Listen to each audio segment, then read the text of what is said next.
Hi everyone and welcome to this short comparison about two action cameras. Today we have a look at the GoPro MAX 2 versus the Insta360 X5. So it's the first GoPro MAX that I bought for myself just to compare these two with each other. The GoPro MAX 2 retails in Germany for about 400 euros, while the X5 costs about 100 to 150 euros more depending on the bundle. We'll be comparing both cameras during daylight, low light. We will compare the sharpness, how the app interface looks like, and how you can control both of them. So let's get started with the GoPro. I made myself tons of notes and I've done already the German comparison about them. So the GoPro MAX 2 came out on September the 30th in 2025. Initially it retailed for approximately 450 to 500 euros, but I got it for less than 400. It comes in that cigarette box design. It has a 1/2.3 inch sensor, which is slightly larger compared to Insta360 X5. It weighs 195 grams, has a 1960 milliampere battery, is safe to dive down to 5 meters, which doesn't seem to be that much, and I just hate the lens protection. It costs so much time to get rid of both of them instead of the one that you got with the Insta360 X5. You have only one compartment. In that compartment you have a USB-C port, the compartment for the battery, and a slot for the micro SD card, which is kind of bad because it would have been much better to have an extra compartment to charge the camera, because now you have to charge the camera, have to keep the compartment open, and while you're on the road, for instance, the battery may fall off because everything is in the same compartment. You have a tripod mount on the bottom, and included in that is an action mount, which is really good. The X5 came out in April 2025. It retails for approximately 470 to 580 euros here in Germany, but Insta360 has a lot of discounts throughout the year. It has that smartphone form factor and it features a 1/2.8 inch sensor. It weighs 200 grams and it comes in two different colors, a black version and a white version. At the end of October there was also the Insta360 X4 Air, which came out, which weighs 165 grams, and that is also available in two different colors. It features a 2400 milliampere battery and you can charge that camera super fast, while to charge the GoPro it takes forever. You can dive down to 15 meters without any external housing, and you have a simple lens protection, which saves a lot of time compared to the one that you have on GoPro. You have two compartments, one to charge the camera via USB-C and the other one for the battery, so as the micro SD card. My recommendation in the video description below. You have a tripod mount on the lower side, however you have no action mount like seen on the GoPro. But therefore you get a lot of accessories like a vertical mount, an invisible camera cage, and for instance a suction cup. Let's speak about the app very quick, because I'm pretty sure that you will use at a certain point one of these two apps. Let's start with GoPro. Unfortunately, GoPro does not very well when it comes to product management. The app is extremely simple. It works intuitive. You have a much bigger interface when it comes to all the icons on the app instead of using the display. Something I don't like is the dark interface, but I don't like that either on the DJI Mimo app. It just seems to be a bit old, to be honest. You can do firmware updates, you can record videos, you can take photos, and you can transfer all these data onto your phone. However, you do not have such a great interface for your computer like the Insta360 Studio app. You do have only a GoPro player where you can do like the basic stuff. You can do rendering, you can set keyframes, you can export the file in 8K, 5.6K, 4K, and you can choose the ratio. While Insta360 is really good in maintaining the apps up to date, I like that you get that bright interface, big icons, and tons of options. You have AI tracking, you can change the background, and of course you can transfer all the files directly onto your phone using the Insta360 app. Let's speak about video. Both of them record their video in 8K with up to 30 frames per second. You can downgrade to 25 or 24 frames per second, and using the single lens mode you can record a video in 4K with up to 60 frames per second with both cameras. Let's start with the GoPro. You have also 5.6K with up to 60 frames per second, 4K at up to 120 frames per second, but 4K in a 360-degree format. But the look that you get straight out of the camera seems to be a bit awkward. It looks like HDR or something, and it has, and for me it seems to have a lot of clarity in there. A look that I previously liked like years ago, but nowadays I think it's just an old look and not as realistic as with Insta360. However, it's sharp, you get tons of details, but as I said, it's a bit unrealistic. If you use the single lens mode, you can record either in landscape or in vertical mode, or use the entire sensor, and you can record with up to 60 frames per second. GoPro has an extremely ultra wide angle lens, but due to the form factor of the GoPro, your fingers are in your way because you don't have enough space to touch the camera unless you use a selfie stick. And you do not have a specific low light mode like seen on the Insta360. Let's continue with Insta360. You do not have a pause function on the 360-degree version, but you can record your videos with 5.7K with up to 60 frames per second and also in HDR, which makes sense if you have a lot of light and a lot of shadows at the same time, and you get a more realistic image look. So the colors look more natural than on GoPro, but I always get the impression that the footage seems to be overexposed. Therefore, I go into my settings and set the exposure compensation to -0.3.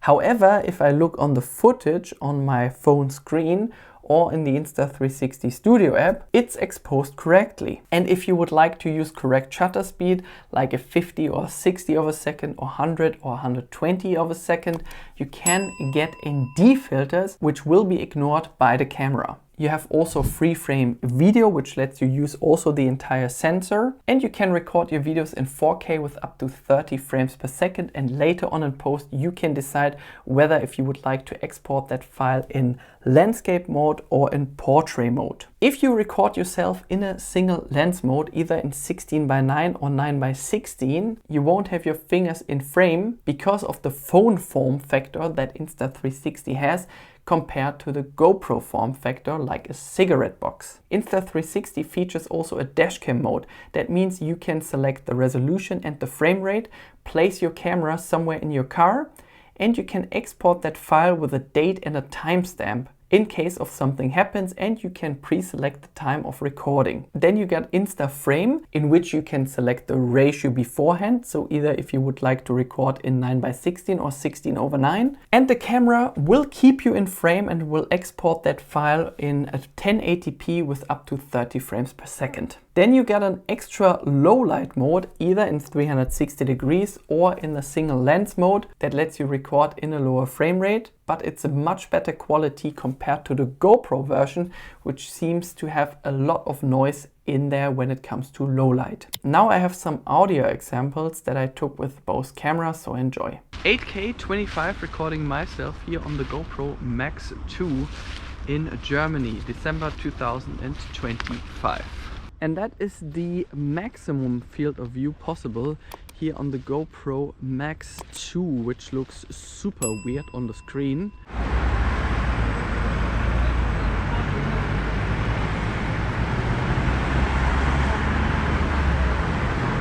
That is the maximum field of view possible, recording myself here on the GoPro MAX 2 using its single lens mode in the area of Cologne. Insta360 X5, and that is the selfie mode.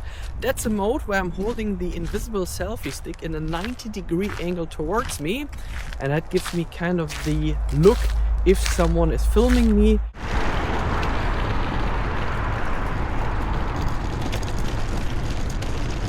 That's an example of the maximum field of view I get on the Insta360 X5 recording myself in a single lens mode, 4K 25. There's an airplane behind me just taking off right here, and that's me recording myself 16:9 4K 25 on the Insta360 X5.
Let's continue with the photo mode. Both of them lets you take 360-degree photos, or you take your photo with the single lens mode. On GoPro you have maximum 29 megapixels and 12 megapixels if you use the single lens mode. I don't know why only 29, or I don't know why only 12. That seems to be a bit low for the end of 2025. While the X5 lets you take photos with up to 72 megapixels in 360 degrees, or with 36 megapixels if you use the single lens mode. It has also HDR photos, that means high dynamic range, if you have a lot of light and a lot of shadows at the same time to give you that kind of equal contrast. The photo seems to be extremely sharp, and you can export that file later on either in 360 degrees or in 16:9, 9:16, 1/1, 4:3, or in a panorama mode. Both cameras feature also hyperlapses and time lapses. A hyperlapse is called on GoPro time warp and time shift on the Insta360.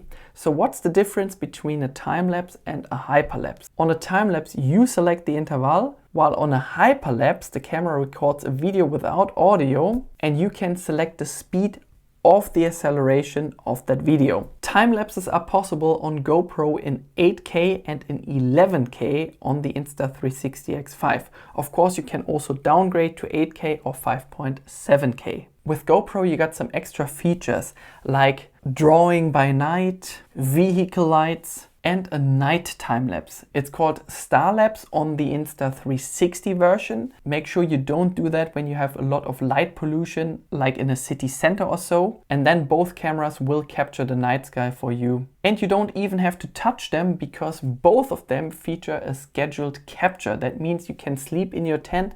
Both cameras will turn at a pre-selected time and will do whatever you selected them to do. Something I don't like on Insta360, and I'm claiming that already for the last few years, that in a single lens mode you can not take a time lapse or a hyperlapse. While on GoPro you can take a hyperlapse video using the single lens mode. I mean, it's only software, and I'm pretty sure that Insta360 can do it as well if they want to. Let's come to my conclusion. Of course, you have two nice 360-degree cameras. GoPro lack of product management, to be honest, with all their models. There's no real innovation if you pick up any of their cameras, and that is much better on Insta360. So anytime you make a firmware update or an update of the app, you have some new features that you can enjoy. And something I don't like about GoPro's app is it's dark. It's old, however it's super simple, and the live preview leaks a lot, and it has a really bad quality compared to the live preview of Insta360. Speaking about the video quality of GoPro, you do have sharp videos, natural colors. However, the look itself seems to be a bit contrasty and also a bit washed out, kind of too much clarity, or kind of an HDR look, and I don't really like that. While on the GoPro Hero 13 it looked much more natural than on the GoPro MAX 2. While on Insta360 you do get extremely sharp videos, vibrant colors, natural look, and you can use the ND filters if you would like to record your videos in a log profile with fixed shutter speeds. I don't know why GoPro only puts 29 megapixels in their 360-degree photos, while on Insta360 you have 72 megapixels and 11K time lapses or 36 megapixel photos if you use the single lens. Something I miss on Insta360 is when using the single lens mode that you get features like TimeShift and time lapses. And speaking about the interface itself, it's much easier to control the Insta360 using your fingers. Instead of GoPro with all their small icons, you have to go deep into the camera's menu to go on settings, regional, to change from 60 to 50 Hertz if you would like to see some different frame rates. While on Insta360 you can just select the frame rate you want, and you don't have to switch anti-flicker or something like that inside the camera. If you would like to use the camera for your car and you require a dashcam mode, that's only possible with Insta360 with a time and a date stamp. If you would like to use the camera once or twice a year, I'm pretty sure it really doesn't matter which camera you're using. Both of them will give you nice 360-degree footage. If you would like to take photos, then definitely take Insta360. It gives you 72 megapixels or 36 megapixels, so a much higher resolution and a good low light performance. If you would like to dive with your camera, keep in mind for the GoPro you need an extra housing if you go below 5 meters. While on Insta360 you can dive already down to 15 meters without an extra housing. And if you are using one of these cameras on a daily basis, I think it's much more intuitive, faster, and you get nicer colors with the Insta360 X5. But that is my personal opinion. Make sure to leave your comment below which of both cameras are you using or planning to use. You can support my channel using my supporter link in the video description below if you would like to get one of these cameras, or if you would like to get a micro SD card, a wireless microphone, or any other accessory.